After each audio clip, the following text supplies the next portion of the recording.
Physics, chemistry और biology. ये physics है आपका पहला पार्ट, लेसन 1 प्रकाश का परावर्तन, इंग्लिश में बोलते हैं रिफ्लेक्शन ऑफ लाइट।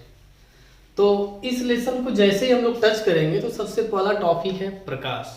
लाइट क्या होता है, व्हाट इज लाइट, हिंदी में प्रकाश क्या है। जो भी बच्चे फेयर कॉपी बनाएंगे या नोट्स रेडी करना चाहेंगे तो वो इसकी डिफिनीशन सुन के लिखते रहेंगे। मैं बोर्ड पे डिफिनीशन नहीं लिखूंगा, आराम से बोलूँगा, हिंदी इंग्लिश दोनों। तो इंग्लिश मीडियम और हिंदी मीडियम दोनों मीडियम के बच्चे आसानी से पढ़ सकते हैं। फर्स्ट लेसन जैसे यहाँ लिख दिया गया, प्रकाश का परावर्तन, reflection of light. First topic प्रकाश क्या है, व्हाट इज लाइट। आइए इसके बारे में हम लोग जाने। लाइट को हम लोग कैसे डिफाइन करेंगे। प्रकाश पे पूछे प्रकाश क्या है तो क्या आप आंसर दोगे। वास्तव में प्रकाश का डिफिनीशन जानने से पहले जरा हम लोग सोचें, जब किसी स्रोत से प्रकाश निकलती है, बल्ब से ले लो या सूर्य से ले लो या घर के दीप से ले लो, मोमबत्ती से ले लो, जब आपको किसी स्रोत से प्रकाश निकलता है तो होता क्या है। उस स्रोत से या बल्ब से प्रकाश चलने के बाद अगर सरस्वती जी या किसी का फोटो बना हुआ है इस तरह से, तो प्रकाश निकलने के बाद बल्ब से पहले इस पर पड़ता है, वस्तु पर पड़ता है। वस्तु पर पड़ने के बाद हमारी आंखों पर पड़ता है। वस्तु पर पड़ने के बाद ये हमारी आंखों पर पड़ता है। फिर आंखों में मांसपेशियां लगी होती हैं जिनका कनेक्शन सीधे मस्तिष्क के होता है। वो बता देती हैं कि हाँ ये सरस्वती जी का फोटो है। ये काम बहुत शार्ट टाइम में होता है। जैसा कि आप लोग जानते हैं प्रकाश का वेग 320 मीटर प्रति सेकेंड। सोच लीजिए 1 सेकेंड में 320 मीटर होता है, तो उस स्पीड से इसकी जो चाल होगी, चलने की गति बहुत स्पीड होती है। तो ये इतना फास्ट होता है ये काम कि हम लोग को पता नहीं चलता है। क्या किसी बल्ब से या किसी स्रोत से, जो भी प्रकाश के स्रोत हैं जहाँ से हमें प्रकाश प्राप्त होती है, वहाँ से निकलने वाली किरणें, विकिरणें वस्तु पर पड़ती हैं। फिर वो आके मेरी आँखों पर पड़ती हैं, हम लोगों की आँखों पर, जिससे हमारी आँखों को संवेदित करती हैं। ये वस्तु ये है, ये वस्तु वो है, वो वस्तु वो। इस तरह से हम किसी वस्तु को आसानी से देख लेते हैं। बट हम लाइट को डिफाइन कैसे करेंगे। तो अब आप लाइट की परिभाषा ये लिख लो कि ऐसी विकिरण जो किसी वस्तु से चलकर या निकलकर हमारी आंखों को संवेदित करता है, प्रकाश कहलाता है। एक लाइन का डिफिनीशन फिर से सुन लीजिए आप लोग, प्रकाश का डिफिनीशन क्या है। ऐसी विकिरणें जो किसी वस्तु से चलकर हमारी आंखों पर पड़ती हैं तथा या हमारी आंखों पर पड़ती हैं, प्रकाश कहलाती हैं, जिनकी सहायता से हम वस्तुओं को देख सकते हैं। ये टोटल आप लिखेंगे प्रकाश के डिफिनीशन में इतना। इंग्लिश में कैसे लिखेंगे, the rays which comes from any object to help see us things is called light. The rays which comes from any object to fix on our eyes to help to see the objects is called light। ये हो गया आपका light की definition, प्रकाश का परिभाषा। प्रकाश की chapter में अगला टॉपिक है प्रकाश किरणें या प्रकाश किरण। प्रकाश किरण क्या होता है। प्रकाश के कुछ क्वालिटीज होते हैं कि प्रकाश हमेशा रेखी स्पीड में चलती है, मार्ग पर चलती है, सरल रेखा में हमेशा चलती है। जो प्रकाश है आपका सरल रेखा में हमेशा चलता है। तो यही जो किरणें, जो विकिरण निकलती है प्रकाश की, ये जो सरल रेखा पे चलती है, जिनके द्वारा प्रकाश के द्वारा जो ये सरल रेखा बनता है, जहाँ हमें प्रकाश दिखाई देती है, वही प्रकाश की किरण कहलाती है। डेट्स कॉल्ड लाइट रेस, वही प्रकाश की किरण कहलाती है, प्रकाश विकिरण हम उसे कहते हैं। बोर्ड एग्जाम की दृष्टि से सबसे इंपॉर्टेंट टॉपिक है आपका, जो कि अगला है, प्रकाश का परावर्तन क्या होता है। बहुत अच्छा और मोस्ट इंपॉर्टेंट टॉपिक है ये आपका, प्रकाश का परावर्तन। बोर्ड एग्जाम में आपके आते हैं क्लास 10th में, प्रकाश का परावर्तन। ये टॉपिक आपका हमेशा बोर्ड एग्जाम में। इंग्लिश में अगर हम इसकी बात करें तो रिफ्लेक्शन ऑफ लाइट। ये आपका वीआईपी टॉपिक। तो रिफ्लेक्शन ऑफ लाइट क्या होता है, प्रकाश का परावर्तन क्या होता है, ध्यान से समझें। प्रकाश किरण, मैंने बताया ना अभी, जो प्रकाश रिज रेखा में जो चलती है उसी मार्ग को हम प्रकाश का किरण कहते हैं। ये प्रकाश का किरण या प्रकाश की विकिरणें कहते हैं, वो उसकी परिभाषा हो गई। तो जो प्रकाश, जब प्रकाश विकिरण या प्रकाश किरण किसी चिकने या पॉलिशदार सतह पर पड़ने के बाद उस सतह से टकराकर वापस लौट आती है। समझ रहे हैं मेरी बात को? जब प्रकाश किरण किसी चिकने या पॉलिशदार सतह पर पड़ने के बाद वहां से टकराकर वापस आती है, तो यही क्रिया प्रकाश का परावर्तन कहलाता है। और यही सही भी है। आखिर किसी बंद कमरे में जब हम लोग टार्च जलाते हैं तो पूरे रूम में क्यों उजाला हो जाता है? क्योंकि प्रकाश की किरण जब टार्च से निकलती है तो दीवार से टकराती है, फिर वापस आती है, फिर इस दीवार से टकराती है, फिर इस दीवार। ये काम काफ़ी फास्ट होता है, इसकी स्पीड बहुत तेज होती है। इसलिए जैसे ही हम लोग लाइट जलाते हैं वैसे पूरे रूम में उजाला हो जाता है। तो वही प्रोसेस, क्या टार्च जलाया, दीवार से टकराया, वापस आई, वही आपका रिफ्लेक्शन ऑफ लाइट कहलाता है। इसकी डिफिनीशन सुन लो और आप लिख भी लो। जब प्रकाश किरण किसी चिकने या पॉलिशदार सतह पर पड़कर, टकराकर या पड़ने के बाद टकराकर वापस आती है, तो इस क्रिया को हम प्रकाश का परावर्तन कहते हैं। Once again, the come, English में भी डिफिनेशन आप सुन लीजिए। The come back of, the process of coming back from any polished surface after stroke is called reflection of light। ठीक है, नहीं सुन पाया तो फिर से आप इस चीज को सुन ले। the process of light, the process of coming back of light after stroke any polished surface is known as reflection of light। इसी को हम प्रकाश का परावर्तन करते हैं। ठीक है, ये आप सपोज कर लो कि यही आपका पॉलिशदार कोई सरफेस है, पॉलिश्ड सरफेस है, पॉलिशदार सतह है। ये यहां से कोई ऐसे प्रकाश की किरण आ रही है,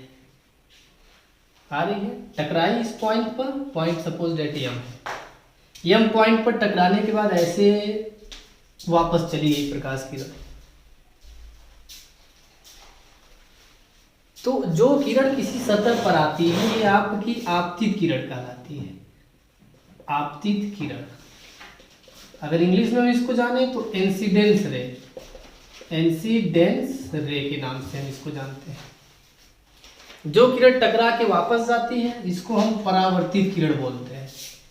परावर्तित किरण, अगर हम हिंदी में इसकी बात करें तो इसको हम रिफ्लेक्शन रे कहते हैं, या रे ऑफ रिफ्लेक्शन।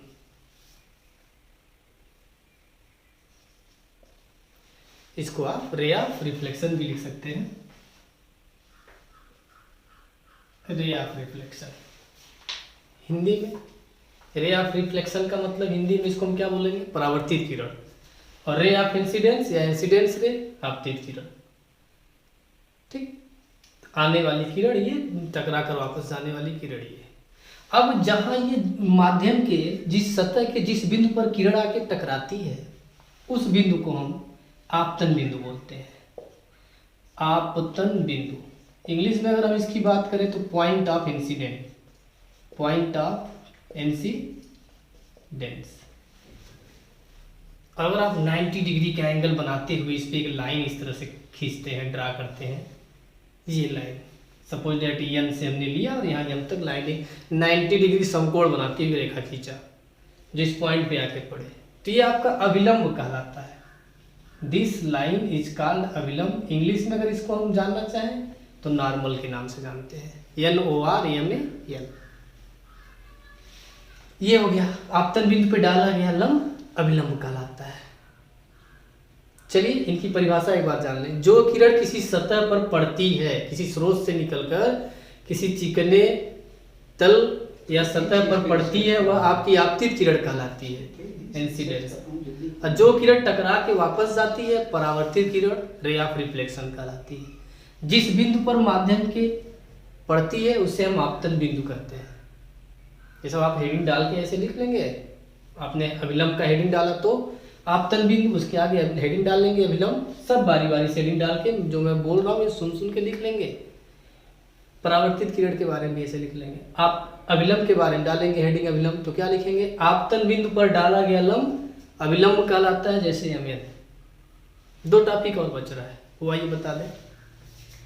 ये वाला टॉपिक, ये इस प्लेस को हम क्या कहते हैं, इस एंगल को क्या कहते हैं।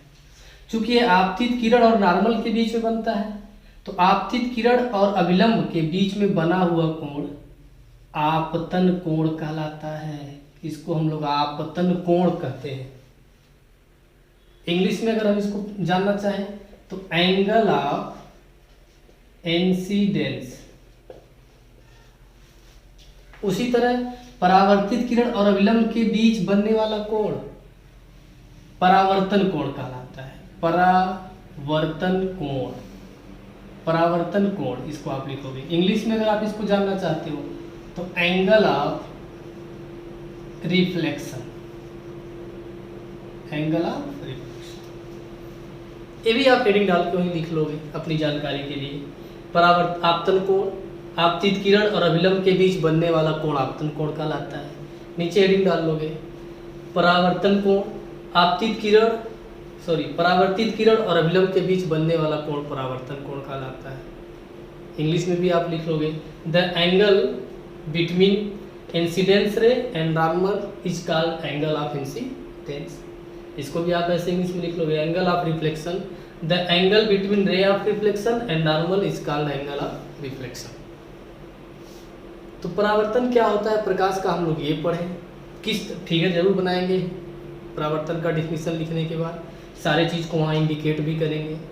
अब एक और टॉपिक जो इसी क्वेश्चन से, इसी टॉपिक से रिलेटेड है, परावर्तन के नियम। सबसे इंपॉर्टेंट ये और ये आज के इस वीडियो में परावर्तन के नियम, इंग्लिश में लॉ ऑफ रिफ्लेक्शन। ये परावर्तन के नियम क्या होता है, इसको पढ़ते क्यों है? क्योंकि वास्तव में परावर्तन हुआ कि नहीं, ऐसे थोड़ी ना हर जगह प्रकाश किरण टकरा के चली आएगी इधर उधर किसी भी कोण से तो हम उसको कह देंगे हाँ प्रकाश का परावर्तन है। नहीं, उसका रूल्स होता है। अगर उस रूल के अकॉर्डिंग प्रकाश किरण का परावर्तन होता है, किरणें वापस आती हैं, तभी वो परावर्तन की कैटेगरी में ली जाती है। इसीलिए क्या होता है वो नियम, उसके लिए हमको ये जानना जरूरी है। ये एक हेडिंग बन जाता है परावर्तन के नियम। इसलिए मैंने हर एक छोटी चीज़ आपको बता डाली, बिना उसको जाने आप ये नहीं समझ पाएंगे।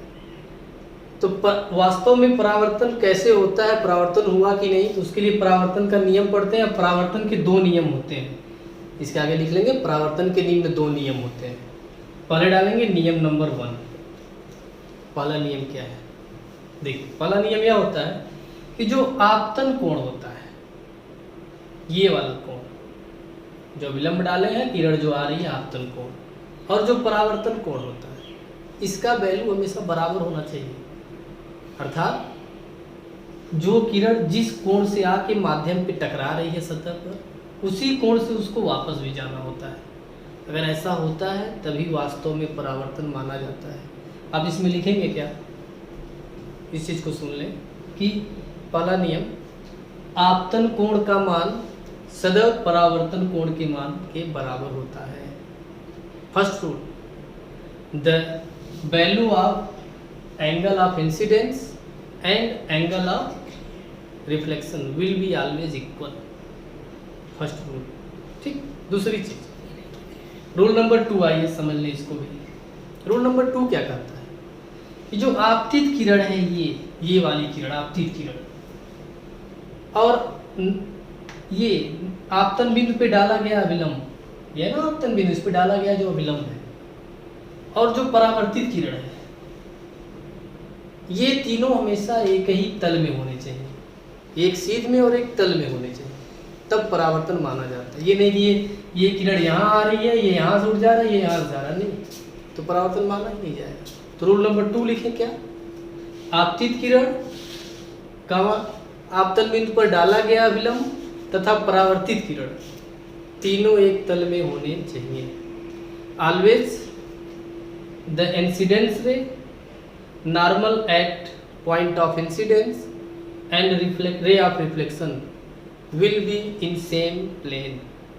तो बस आज के इस वीडियो में इतना ही। 10th के साइंस में नेक्स्ट वीडियो में हम लोग आगे पढ़ते हैं। थैंक यू बच्चों।